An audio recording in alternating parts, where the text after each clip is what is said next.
Hey, what's up, guys? Long time no video. I apologize for that. Life sometimes gets in the way. What can I tell you? I'm not going to bore you with the deets. Um, this is a video on Whizzer products. So I'm going to talk about the new product, which is the dual nulls, balance armatures, one dynamic driver. I think it's a PET driver. Whizzer Hayden. Sorry, this is not the Hayden. This is the Kylin. Um, and I just got this one probably about a month ago. The model number is AHE03. Just rolls off the tongue. And the Whizzer A15. I've had this for, I think, coming up on 2 years. And this is kind of one of my all-time favorite Chi-Fi IEMs. Definitely is, actually. Might even be my favorite. Have to really think about it. Well, I guess now the Kylin's probably my favorite. Spoiler alert. So, there we go. Prior to that, though, and I'm going to talk about the OM1, which is the Opera Factory IEM that I believe that Whizzer makes as well. I could be wrong about that, but this was sold on the official Whizzer store for a while on AliExpress, which led me to believe that this is a Whizzer product. However, you wouldn't know it because it's operating under, maybe under the Whizzer umbrella, but it's operating with a different brand name. So potentially it's not. Much like CCA is the new KZ brand, from what we understand, this is probably a Whizzer brand. So I'm going to talk about this briefly, although I don't like this. Prior to getting into that, though, so one of the greatest, I believe one of the greatest budget-fi audio companies that has ever existed and continues to make great products is Koss.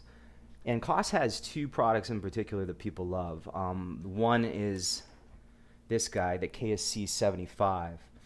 And these are they just kind of fit on your ear with clips. And then there's the Porta Pro. And I think the KSC's been around for at least 20 years. The Porta Pro stems back to the 80s. I believe it came out in the early 80s, somewhere between 81 and 84. And they're both sold and manufactured still today. The reason I bring them up is that if you don't own these, you're doing a disservice to yourself, number one. But number two, they represent different sounds. So this is a bright sound, I would say, just a sort of a stereotypical bright sound. And this is a stereotypical dark sound. And the reason I bring them up is because they're both excellent. But if I was to have to choose one of these two and to go to a desert island with, I would choose the Porta Pro. Although a lot of people like these, I understand it, and I do like them both for different reasons. I'm a Porta Pro guy. So with that in mind, I do prefer a darker sound. That's just me. That's how my ears work. Not a lack of clarity, but maybe more rolled off treble than people would typically prefer. So that's going to lead me into this sort of review I'm going to do of these guys. By the way, both of those are great, and you should buy them. So the Kylin has been getting sort of mixed reviews. Mostly good reviews, but some mixed reviews. People talk about there being a little too much in the bass extension area, and there being a little bit of bass bleed, and maybe the other thing I've heard is the fit. I gotta admit that the fit is out of the box is not great. The reason I think it's not great is twofold. For one thing, these tips that it came with, I don't believe are very good. They've got sort of a membrane thin silicone on them, and I don't think that works for a lot of ears. I think that this was a misstep, and I think they packaged the wrong tips. I think the tips that do work with this guy is a wider bore tip, or just a regular sort of stereotypical spin fit. But the wider the bore, the better the sound, in my opinion. That's just how these work. They are a little bit darker than what people may be used to if they're coming from like a KZ background, let's say, but there is a tremendous amount of clarity. For example, and depth. I'm really hearing things in music that I have not heard before, and I have to say that for the price that I got these and the price that they go for, around $150, I think they're $159 on Amazon. They're well worth the jump. And if you don't own a higher end IEM somewhere in the market of $150 to $200, do your research, find out which one you'd like. If you're into a darker sound, then this is probably the one for you. I typically use IEMs when I'm in the gym, when I'm listening to hip hop and stuff like that. So this really brings out a really nice sound with certain genres of music. Probably works best with rock and roll, hip hop, things like that. May not play as well with classical music and things like that. For something like that, maybe you would want to go with a different IEM. I don't know. I don't listen to a lot of classical. I do in the car, but that's about it. Anyways, so there's that. One thing that I found is the depth perception was really good with these guys. So what it was when I was listening to there's a song on Kanye West's album Life of Pablo. The first song on it, Ultralight Beam, has sort of a choir in the background, and it Kanye sounds like he's in the front and the people are behind him. And I've never quite heard the song like that before. And there's a lot of references to that when I'm listening to different music as well. I just find that it's really bringing out this sort of holographic sound. And what I really like about these is that there's a roundness to the tuning, to the vocals and stuff like that. There's a meatiness to everything. And I'm really into that sound. So this is almost like a W shape, so which is kind of funny. Because they are the Whizzer, but they are very much, in my opinion, a W-shaped driver.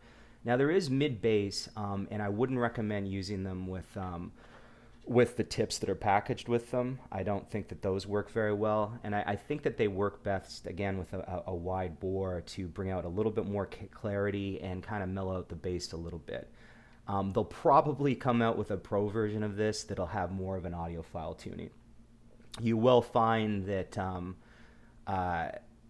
that the problem with reviewers, not the problem, reviewers are great, don't get me wrong, I don't have a problem with anyone in particular, and the more reviewers, the better for the person making the purchase, right? It's good to get an educated sort of idea of what's going on prior to making a purchase, especially when you're talking about $150, man, because that's a lot of money to people. It's a lot of money to me. Anyways, the problem, not the problem, but the commonality with reviewers is that they tend to like more of a KSC 75 sound. People are looking for the clarity above 10K. They're looking for that sort of sort of a more neutral sound, I would say. This is more of a consumer tuning. If you like consumer tuning, then you'll love these. I like consumer tuning. I like the One More triple driver. I love these. And I love the A15. So let's transition to that really quickly. So the A15 essentially is this is just the evolution of the A15, the original one, not the Pro. The Pro is called the Hayden as well. The thing I like about these, number one, is first of all, they're beautiful. And let's not discount that, right? Like, look at these things, man. Look at those. I mean, they're gorgeous. I mean, absolutely beautiful. Now, this is sort of a copy of the Barodynamic. No, is it Bayer that makes them? The Excelanto. I'm not sure if Bayer made those, but this is sort of jacking that. But I believe that this is a pretty original design. I haven't seen anything looking quite like this before, and I have to say that it may be the nicest looking IEM, one of the nicest that I've ever seen. Right up there with the those silver Andromedas that are out right now. Man, those are nice. Anyways, this is one of my favorite looking IEMs for sure. I did prefer this to the look of the DM6, and was part of the reason why I chose this over the DM6. The other reason was 2-pin connector, man. MMCX sucks. 2-pin, that's the way to go, in my opinion. Anyways, I've had a lot of problems with, particular with cables, just with that connector. I've lost drivers before because they've fallen off without me knowing it. and I just find the connector is really unstable, and then the cables give out a lot more prematurely than they potentially should. I find the two-pin connector to be a lot more stable and just frankly better. But that's a side note. Anyway, so back to the Whizzer. So I got this probably early 2017, I want to say. And it blew my mind, man. It sounded very similar to me to the Sony MDR-1A. And that's one of the earphones I listen to most. Comfort, sort of a classic V shape, very, very great tuning. And those Sony guys really know what they're doing, man. So this sounds a lot like it. It has a wide sound stage. It does have a classic V shape. It's got beautiful treble extension. Both of these do, by the way. Perfect treble tuning. Clarity, if it was any darker, it would come across as muddy.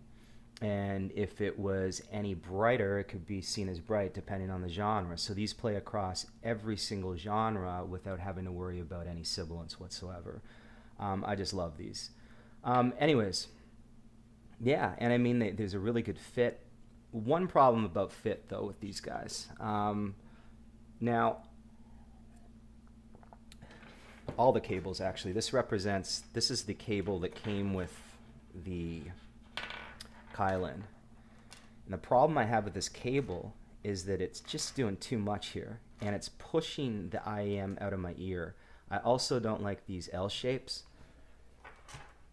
Here, I had the same problem with this cable, and it's something about the cable that just doesn't work for the anatomy of my ear, and it just pushes the IEM out. So what I do use, so that's why I use a cable that kind of, that doesn't have a sheath over it and doesn't have any sort of de facto shaping. I prefer that, although in terms of shaping, there has been some cables that have worked with me that are maybe just aren't as hardcore in their shaping. Like the cable that came with the Shozi Hibiki. I like that one. But typically I have problems with this. So despite the fact that the cable is actually quite nice, it just didn't work for my ears. And I've heard people complaining about fit. So both of these, the default cables, kind of thumbs down from me. The sound, beautiful. All right, if we have to, let's talk about the OM1. This thing sucks. Just straight up, what a waste of money. I wish I had my $33 back or whatever I spent on these as a pre-sale price. Junk. I mean, I don't even know. They're like the Venture Electronics. They're as dark as that anyways. They're super dark, super muddy, lack any sort of definition, resolution, or clarity just across the board. Boomy, boomy, boomy, L-shaped, boomy, ridiculous treble, and they just sound like garbage, essentially. Your music just sounds muddy and terrible. If you like the way they look, I guess you could buy them for that, but if you want to enjoy music, don't buy them for that. There's plenty of other options out there. Buy yourself a KZ ZSN, one of the ES4, any KZ that came out for $20 last year, really, are way better than these. I don't know what they were thinking with these. It's like, make something that's budget, don't define the treble whatsoever on it, and make it clearly worse than the more expensive items, and it will appeal to somebody because it looks cool. I guess that's what they were thinking, but they're junk. Anyway, so that's it, man. That's a little overview of the Whizzer FamDam. I wish I had the Hayden. I don't, and I probably won't buy it at this point. Someone wants to give it to me, then send it over, and I'll listen to it. I'm sure I'll like it. But I think I'll continue to support this company because I really, really love these two guys. However, I hate these, so maybe I'll only support them after a certain price point. Who knows? Hope that was somewhat insightful for you. Thanks for tuning in. Thanks for subscribing. I'll be coming back with more videos whenever I possibly can. I have a busy life, but there's lots of new reviewers popping up every day on YouTube. That's a good thing for everybody. So support their channel, support my channel, and peace. Have a good day.